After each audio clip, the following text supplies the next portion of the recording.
siguiente charla que nos va a compartir la doctora Gemma Mas, que es neuróloga del Hospital de la Pedrera de Denia, y nos va a hablar de integrando la realidad virtual en un hospital de media y de larga estancia. Muchas gracias por la invitación y a Pablo, sobre todo, por invitarme a venir a contar, a poder compartir con vosotros la experiencia que tenemos nosotros con el uso de la realidad virtual. Si se carga la presentación, tiene vídeos y esto, no sé cómo, yo no lo he probado, me han dicho que funciona, y si no, pues me sentaré allí e intentar pasar yo las diapositivas. No sé, la ponemos. Vale. Yo vengo de la Comunidad Valenciana, de un pueblo que se llama Denia, que está en la costa de Alicante. Estamos, digamos que en medio de la nada, porque estamos a 100 kilómetros de las dos capitales de provincia, Valencia y Alicante. Entonces estamos en un hospital que no es muy grande, tiene unas 100 camas y es una red de hospitales ACLE, que es lo que tenemos en la Comunidad Valenciana y que a lo mejor aquí en Cataluña tienen otro nombre, pero en realidad las siglas ACLE significan Hospitales de Atención a Pacientes Crónicos y Larga Estancia. El nombre no podía estar peor elegido, ya os lo digo, porque digamos que la gente cuando dice crónicos dice, pues qué bien, mi padre tiene un Alzheimer, es una persona con una enfermedad crónica, puede estar allí, ¿no? O aquí yo puedo estar 2 años porque pone que es larga estancia. Claro, realmente está mal. Yo la C de crónico la cambiaría por pacientes complejos. Son personas que necesitan una asistencia un poquito más compleja y de un tiempo más prolongado que lo que es en un hospital de agudos, y que realmente lo que nos dedicamos es a intentar recuperar la funcionalidad de los pacientes, con lo cual estamos ahí viendo si podemos cambiarlo el nombre y que nos llamen de otra forma. Somos 5 hospitales así, repartidos a lo largo de la comunidad, pero intentamos, aunque estamos un poquito alejados, estar mucho en contacto los profesionales de los distintos centros para poder dar una asistencia lo más parecida posible independientemente del hospital en el que estemos, aunque luego eso, pues bueno, cada centro tiene sus variaciones, ¿no? La idea que hay todavía en nuestra comunidad es que somos unos centros donde la gente viene a morir, pero así. Yo pensaba que aquí venía la gente a morirse, porque tienen como la tradición de la atención paliativa, que son pacientes muy, muy mayores, que son personas que no tienen ninguna necesidad de recuperar, se han quedado muy dependientes después de un ictus, un daño cerebral, y bueno, pues van allá que te cuiden, y que realmente se hace una atención muy, muy pasiva, de cuidados. Esto no es así. Nosotros hicimos un estudio, porque realmente, si fuera así, venir yo aquí a contar algo de la realidad virtual parecería que no tuviera mucho sentido, ¿no?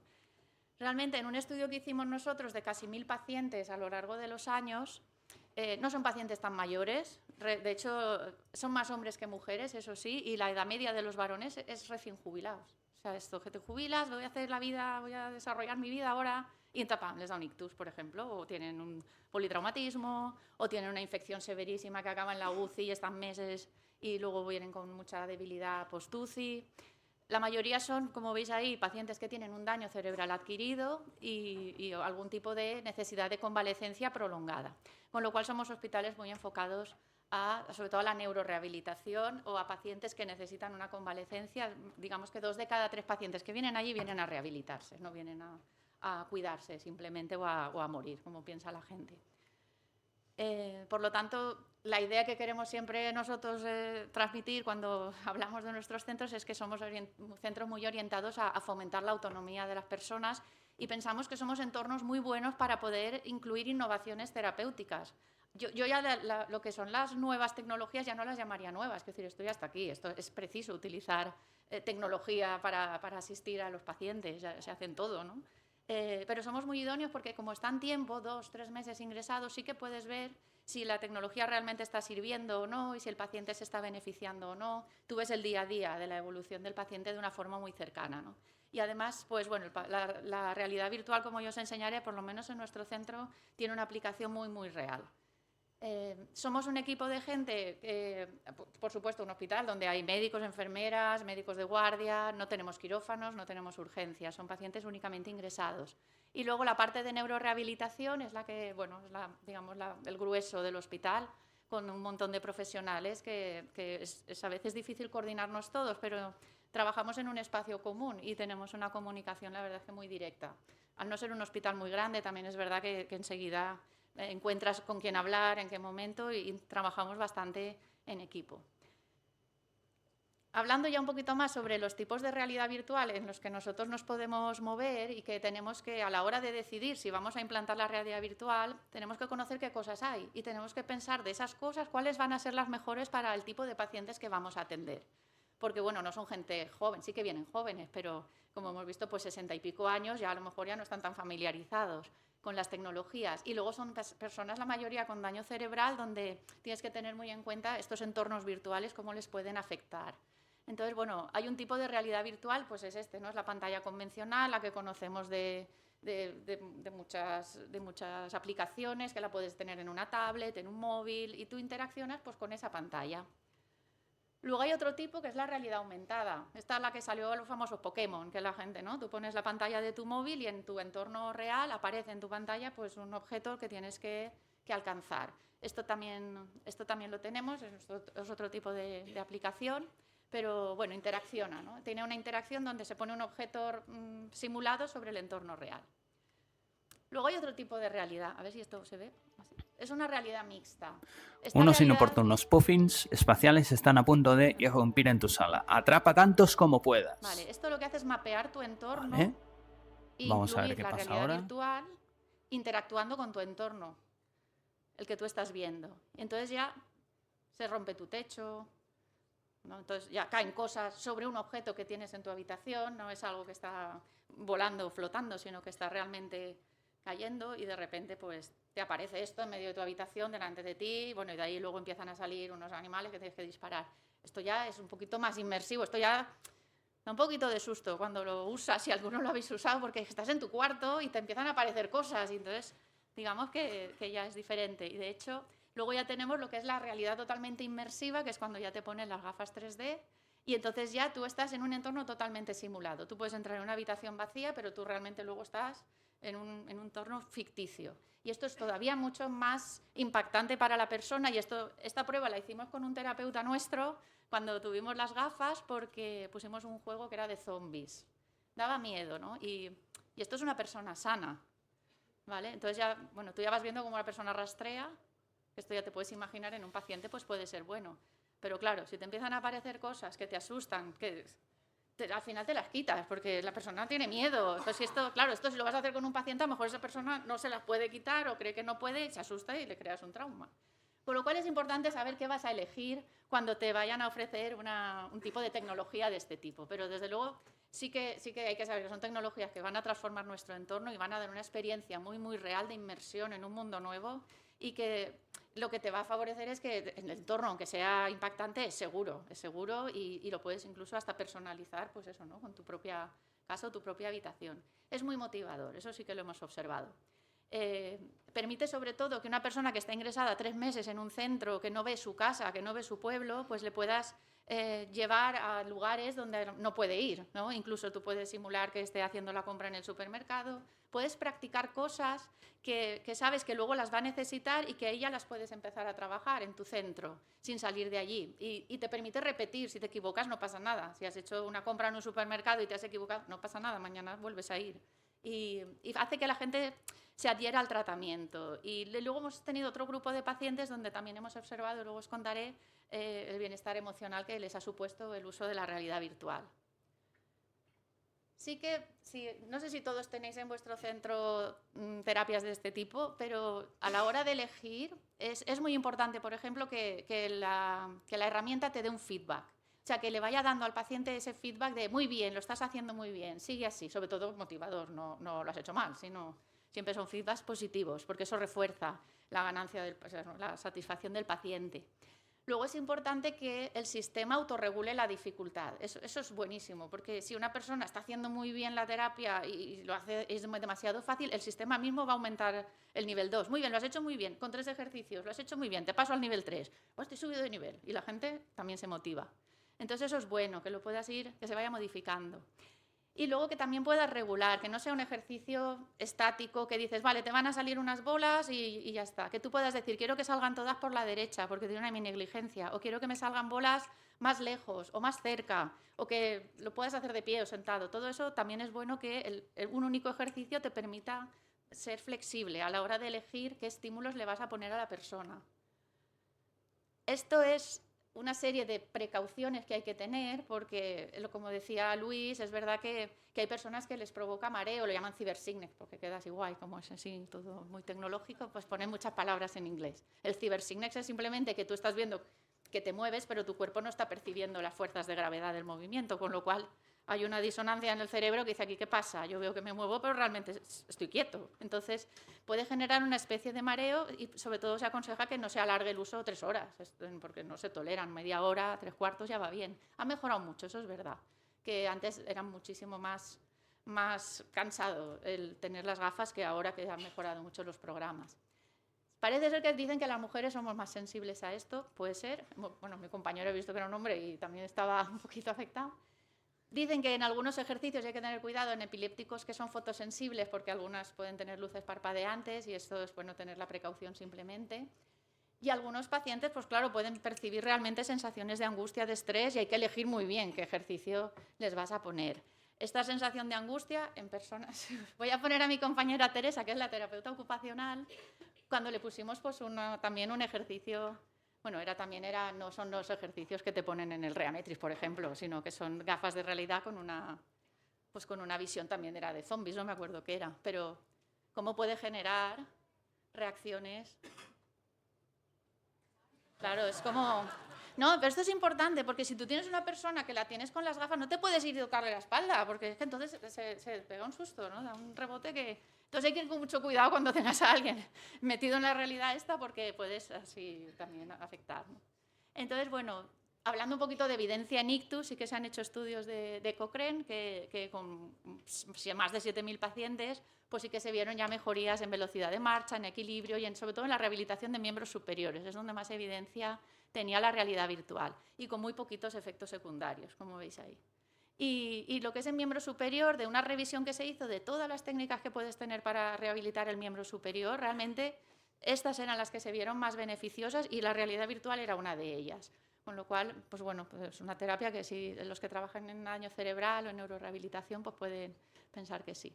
En nuestro centro, cuando empezamos, que empezamos en el año 2009, es un centro que estaba vacío. Realmente era un hospital, veníamos de un hospital que estaba cerrado y se abrió para hacerlo de crónicos y lo tuvimos que ir llenando. Nos emocionamos tanto en llenar, esto ha sido a lo largo de los años, pues ahora tenemos un montón de tecnología, TDCS, cuanto robot, brazo robot, bueno, todo lo que sea robot, ahí hay cosas así, porque también ha de haber una predisposición de los terapeutas a que le guste este tipo de técnicas, porque si la vas a comprar pero luego no se va a utilizar, va a ser cara, y si la vas a utilizar mucho, sale rentable. O sea que esto depende también del uso de las personas que la van a utilizar. Nosotros empezamos en el 2013 con el Neuro at Home, que fue como el padre del Reametrix. Esto era empezando Pablo con un otro ingeniero, allí los dos en un despacho. ¿Qué hacéis? Pues mira, haciendo lo que hoy veis, ¿no? El Reametrix. Y bueno, hicimos una serie de trabajos con ellos para poder ver si esto era útil en pacientes con daño cerebral. Y luego si alguno no tiene esta tecnología, la quiere implantar en su hospital, hay ciertas cosas que tiene que saber. Una es que hay de convencer a dirección. Hay directores que son más fáciles de convencer que otros. El nuestro es neurólogo, facilísimo, lo que queráis. Todo lo que sea para beneficio, muy bien, ¿no? Pero luego hay otras cosas, por ejemplo, que nosotros trabajamos en un hospital público y Consellería te pide unos requisitos a la hora de los equipos que vas a utilizar. Tú no puedes meter allí cualquier ordenador. Luego son ordenadores que van a estar conectados a una nube donde los pacientes y sus datos se van a la nube. A una nube que tiene que tener una seguridad porque vas a poner ahí, pues a lo mejor nombres, edades, números de historia, SIP, todo lo que es el sistema de información poblacional. Esto no lo pones porque al final nos dedicamos a poner un nombre y una inicial, porque tampoco hace falta más. Es decir, pones pues Antonio P, pues ya está, es el paciente que tienes es ese. Pero bueno, sí que han de viajar por una web que Consellería lo tiene que autorizar y esos permisos también se han de pedir y bueno, Pablo de Gagliardo es el que se dedicó a todo esto, pero bueno, se autorizó porque era algo beneficioso y de hecho hoy en día de los 5 hospitales ACLES que os he presentado, 4 tenemos la tecnología. Luego has de buscar espacios. Esto es un gimnasio y ahí está todo siempre lleno. Si vienes, o sea, tú dices, vale, voy a poner el Reametrix, tienes que tener un espacio vacío, que puedas estar tranquilo. Si vas a poner 2 en vez de, pues ya tienes que buscar 2 espacios para poder, y a veces esto es complicado en un hospital. Todas estas cosas hay que ver. Y luego tienes que tener un informático. Esto es imprescindible. O sea, si tú no tienes el servicio de informática que esté ahí contigo, ayudándote a instalar el equipo, etcétera, es más complicado poderlo instalar. Y luego, de todos los tipos de tecnología, pues bueno, ¿cuál eliges? Yo os voy a presentar un poco ahora diversas maneras de las que nosotros estamos utilizando, más que contaros un caso, diversos ejemplos de cómo estamos integrando esta tecnología con los pacientes. Por ejemplo, en un paciente con lesión medular, que solo mueve los miembros superiores y no tiene control de tronco, ¿no? Está sentado en la silla de ruedas y queremos que haga ejercicios para mejorar su tono. Pues bueno, este señor, como además tiene un brazo que mueve un poquito peor que el otro, pues ya de entrada le damos una barra para que los 2 brazos se levanten a la vez y no se queden retrasados. Y empieza a hacer ejercicios. Veis que la silla, por ejemplo, no interfiere. O sea, que son ejercicios que, aunque es un ejercicio de pie, el señor lo puede hacer sentado y lo detecta bien el sistema y empieza a trabajar el tronco sentado, sin apoyo. Pero bueno, luego, por ejemplo, con asistencia del terapeuta que está al lado, el sistema también a nosotros sí que nos lo detecta. Yo no sé si es a lo mejor la maña ya, hace muchos años. Entonces, puedes estar con la persona al lado, porque una vez ya lo ha detectado, tú ya te puedes acercar. Una vez ya ha mapeado al paciente, tú te acercas luego y ya estás al lado y no interfiere. Y le puedes ya ir asistiendo un poquito en lo que es el despegue. Y luego ya, cuando ya el paciente está mejor, ya lo dejas solo. Y entonces ya despega él, ya mueve el tronco, siempre sigue sentado. Entonces este señor, pues bueno, sí, hacía esos ejercicios y tal, y pensamos, pues tenemos las gafas de realidad virtual y bueno, es un señor que le gusta así mucho, que le veíamos motivado y le probamos las gafas. Porque piensas, bueno, tiene casi 70 años, a ver cómo se maneja con este tipo de tecnología, pero bueno, se las pusimos a hacer una serie de alcances. Aquí es que no se ve porque estoy yo, pero ahí se ve. Tú en la pantalla ves lo que está viendo el paciente para saber si está bien o no y lo puedes guiar. Tira más a la izquierda, más a la derecha. No sé si se oye, porque no sé si tiene voz o se puede oír. Y bueno. Molt bé. A eso, bueno, sí. Vale, entonces hace alcances. I ara intenta fer-ho en l'altra mà també. Igual no hace falta tan alto. Molt bé. Molt bé, Pepe. ¿Vostè havia fet alguna vegada alguna cosa Me d'estes? pregunto si alguna vez había utilizado. En estes ulleres. I què tal? No ho havia fet mai. Pues s'apanya molt bé. Ho fa molt bé. Bueno, Ah, sí senyor. vale, I incluso què li si- pareix? És fàcil o difícil, Pepe? Fàcil. O que més allà? Le motiva Molt mucho, bé. porque no llega, pero va. Y entonces es como que, digamos que al ser un tan irreal, es como que ellos mismos no se dan ni cuenta de lo que están haciendo, pero está haciendo un esfuerzo que a lo mejor si se lo pides de cógeme la mano, es no puedo. Y ahí es como que tienen que ir. Luego, por ejemplo, puedes utilizar unas pesas, es decir, que si además te interesa que la persona haga un poquito de fuerza, pues aunque es un ejercicio de manos así, tú puedes poner unas pesas y también lo reconoce y de paso pues hace un poquito de fuerza muscular. Luego, por ejemplo, en la parte cognitiva también se puede utilizar, esto era un paciente con una heminegligencia izquierda, era un ictus derecho, y entonces lo que es la parte cognitiva de la realidad virtual la tenemos en también la tenemos en la pantalla grande, pero también la tenemos en tablets para que puedas usarlo de forma táctil, ¿no? Y el paciente pues puede hacer los ejercicios de atención, de función ejecutiva, etcétera, en la tablet. Claro, esto con el tiempo nos hemos dado cuenta. Es una heminegligencia. Hostia, podríamos aprovechar la parte cognitiva más su heminegligencia. ¿De qué manera lo podemos integrar para que trabaje un poquito más en pantalla grande, ¿no? Porque, claro, el Reametrix de pantalla lejana está tan lejos que realmente al final no hay mucha diferencia. Entonces, lo que hicimos fue, bueno, nos hicieron una donación, tenemos una empresa, una ONG quiere donaros algo al hospital, un proyector virtual, un proyector táctil. Y entonces acoplamos una pantalla, un proyector de estos como los de los niños del colegio, que las pantallas, las pizarras digitales. Habilitamos una mesa que la pusimos en forma un poquito inclinada, porque si lo pones recto y la persona está sentada a veces no llega a ver. Entonces es una mesa inclinada que tú la puedes regular también y donde proyectas los ejercicios cognitivos que tiene la tecnología esta, el Reametrix. Los puedes pautar en el mismo momento que está la persona. Si tú ya tienes manejo, puedes elegir los ejercicios que quieres rápidamente. Y la persona tiene, digamos, que un campo más amplio de visión para la hora de localizar estímulos. Y puedes ya ponerle actividades que le permitan rastrear de mejor manera que con lo que es en la pantalla de las tablets, ¿no? Y bueno, esto es un ejemplo más que nada de eso, de cómo se proyecta, cómo tocas, puedes tocar con el dedo, puedes tocar con el rotulador, el sistema permite las dos cosas. Y esto es, por ejemplo, es una paciente, aquí os muestro un poquito cómo ha ido evolucionando y cómo nos hemos ido adaptando nosotros a cómo lo que necesitaba ella. Una paciente pues, que tenía una tetraparesia espástica por un traumatismo severísimo, que casi no se levantaba de la cama cuando vino, y que empezamos ya, cuando mejoró, pues empezar a trabajar lo que es la salida de sedestación. Entonces, bueno, es un ejercicio donde ella pues, tiene que incorporarse un poquito para tocar unas cosas unos peces que van por arriba o por abajo. Entonces te levantas un poquito y te sientas. Cuando eso ya más o menos bien, entonces ya, claro, quisimos que hiciera ejercicios en bipedestación. Perdonad la ropa que llevan los pobres, los pijamas. Pero veis cómo es una alteración del equilibrio bastante importante. Tiene que estar pues, su fisio detrás, cogiéndola, con el bastón al lado. Has de esconder un poquito para que detecte y poder trabajar. Claro, esto al final, claro, el fisio está ahí, es un esfuerzo también para él el tener que estar asistiéndola y la paciente se siente insegura. Entonces, donde teníamos esta plataforma, en concreto esta, que es la física, donde lo utilizan los fisios, decidimos poner un arnés en el techo, una barra que colgara un arnés. Y entonces tú le pones a la persona el arnés y entonces puedes trabajar tranquilamente, la dejas a ella ahí, ella se siente segura porque no se cae y puede hacer ejercicios tanto de equilibrio de tronco en bipedestación. ¿Puede ser helicóptero? El sistema como no interfiere, reconoce bien y esto la verdad es que va muy bien para poder dar más seguridad a la persona y hacer ejercicios ya incluso pues eso, con desplazamientos laterales, pues va tranquilamente.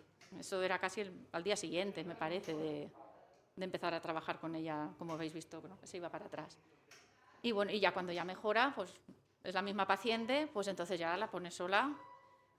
Le pedí si dejaba el bastón, pero ahí no se atrevía todavía, pero le da más seguridad. Pero bueno, con bastón incluso, aunque piensas que hay 3 patas, pues sí que ella podía hacer los ejercicios bien y entonces, bueno, ya mejoró, ya no necesitaba ningún tipo de asistencia. Esta es una paciente, por ejemplo, que no hubiéramos conseguido lo que va a hacer si no es con la realidad virtual, porque era una paciente con un ictus cerebeloso que cuando caminaba pues aumentan la base de sustentación, tienen el equilibrio, mucho miedo, me voy a caer, y entonces al final lo que haces es crear un entorno donde ella se olvide un poco de esas dificultades que va teniendo y de ese miedo, y entonces le pones una actividad que la motive, bueno, que tiene que ser cazar unas moscas dando unas palmadas, ¿no? Esto lo llaman exergame, que es como ejercicio más juego. Y entonces lo que hace es que te centras tanto en el objetivo que no te das cuenta de tus limitaciones. Y entonces esta paciente, que ya digo que andaba, le costaba, pues claro, ya le pones una serie, entonces ella tiene que... Y es que ella hacía, al final es que no se daba ni cuenta de lo que se llegaba a estar haciendo cuando se lo enseñas con el vídeo. Realmente se sorprendía, porque no, esto de agacharse, de tal, no lo hacía. Pero bueno, como ahí te vienen moscas y las tienes que matar, pues... te metes tanto que al final... Esto es muy difícil, por ejemplo, este ejercicio, reproducirlo en un entorno real o le tiras a la persona, pensamos, pompas de jabón a lo mejor, pero no hay nada que tú le estés haciendo que pueda reproducir para que ella pueda hacer estos cambios, ¿no? Tan rápidos de velocidad.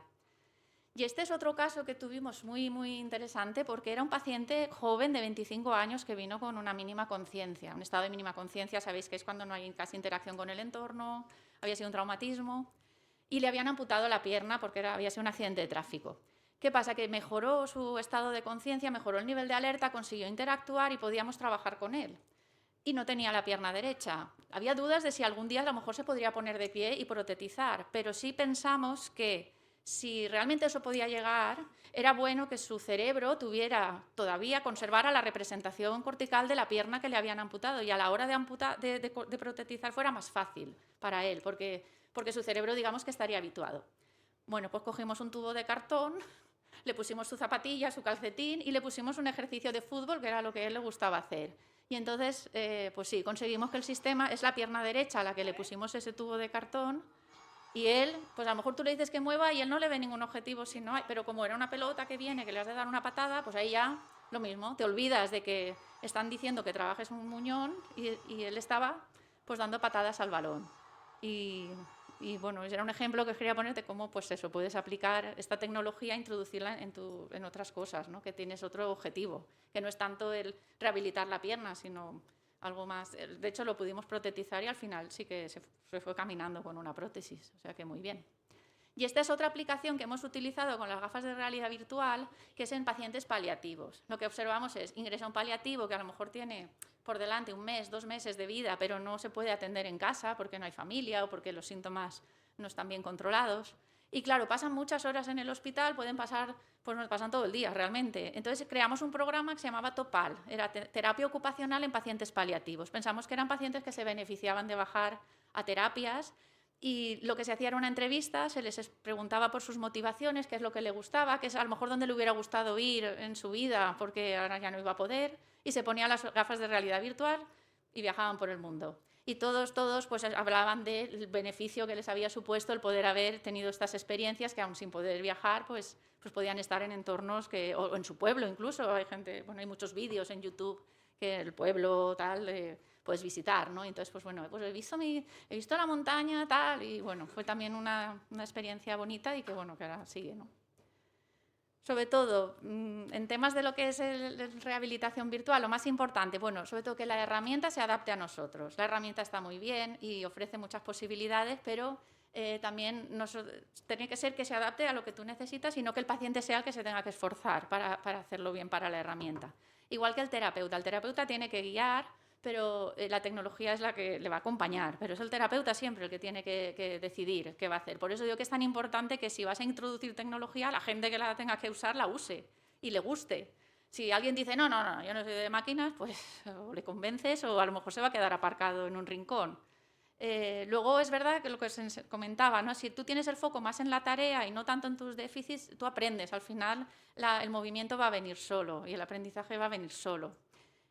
Cuanto más motivante es la tarea, pues más implicación va a tener la persona, ya lo comentaba Luis, ¿no? Es una tarea que, si quiero, venga, pónmelas, quiero bajar. Entonces ya deja de ser un ejercicio, deja de ser una terapia y pasa a ser más una experiencia, ¿no? Y esto, los pacientes que he ingresado mucho tiempo, pues es verdad que les beneficia. Y luego, sobre todo, que integra muchos ámbitos, integra no solo lo motor, integra lo emocional, integra la cognición. Es una tecnología que es verdad que abarca lo que es la persona y no solo uno de los déficits de la persona, sino la persona en su conjunto. Y pues eso, a mí esta frase me gusta, que no se entrenan funciones, se entrenan personas. Y como de personas va, pues nada, simplemente despedirme presentando lo que es nuestro equipo, porque yo estoy aquí hoy, pero somos todos los que han hecho la presentación, han sido todas las personas del equipo. Y ya está. Muchas gracias.